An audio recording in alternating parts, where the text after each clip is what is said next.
If you look at the temple structure, deep inside the sanctum sanctorum, all you will find is a stone. 6 to 7 feet or 9 feet, including the pedestal, etc. A whole lot of people are ridiculing why this much decoration to a stone. What's there in it? How can you worship this dumb stone as God? To all the idiots who are ridiculing idol worshipping, let's talk science, okay? What is it? It's a rock. What is rock? Rock is made up of metals and minerals. If you go to a valley and shout something, what does the rocks do? It will give you an echo.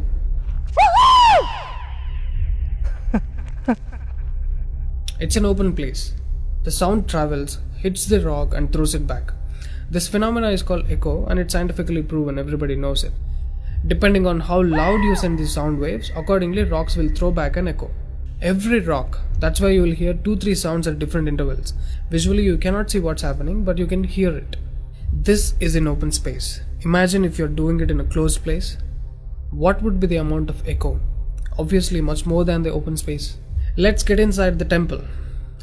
You will find a linga or a statue made of a rock. And it's placed in a closed wall structure with a Galigopuram on the top. That means a pyramid structure with a tip pointing to the sky. There will be no ventilation. Tight packed and covered with stone walls to a precision where even the light cannot enter.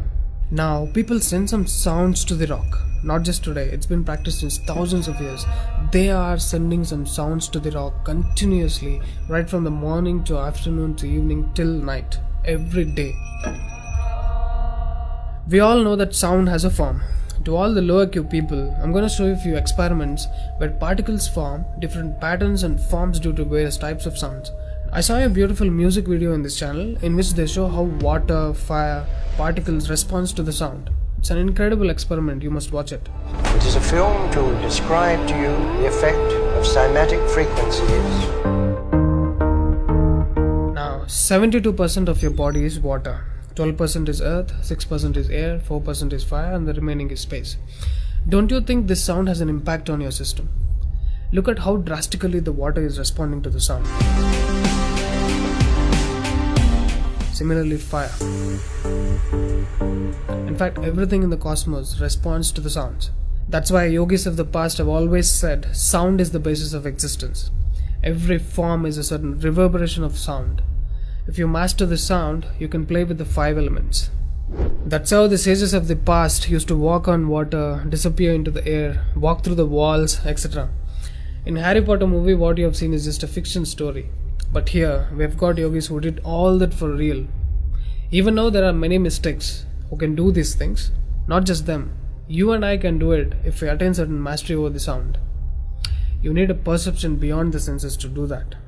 For that, you need to do a different level of sadhana. You can't do that in a laboratory through some dumb experiment. All those who tried either ended up neurotic or died an utter failure, wasted a lot of money in the research. So except dhyanam, technically there is no other way. Sorry to disappoint the people who are lazy to yoga. Okay, sound. I recommend you to watch more such experiments in YouTube to understand better what I'm trying to say here. Inside the temple, they chant some mantras. What happens is, the sound will touch the stone and bounce back in different directions. Because it's a closed room, the sound has to pass out through the main door. And whoever is standing in front will be completely soaked in that energy. Now, what do they chant? Vishnu Sahastranam in the morning and Lalita Sahastranam in the night. There is Shivopasana Mantram, Lingastakam, Am Namah Shivaya, Nirvana Shatakam, etc., which will have different impacts on the human system.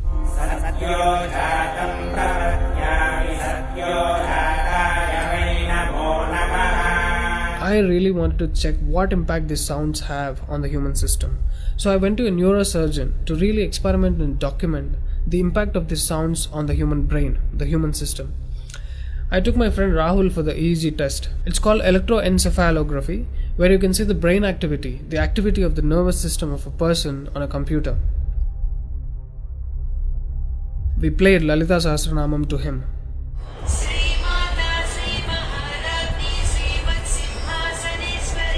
Rahul, relax your face.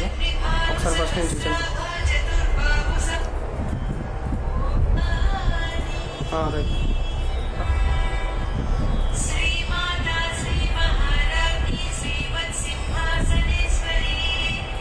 The kind of parasympathetic differences that he's getting is anonymous. Oh my god, then I understood. These sounds are engineered in such a way that the rhythm of the chant will go inside your parasympathetic nervous system and will put you into deep sleep within 3 to 5 minutes.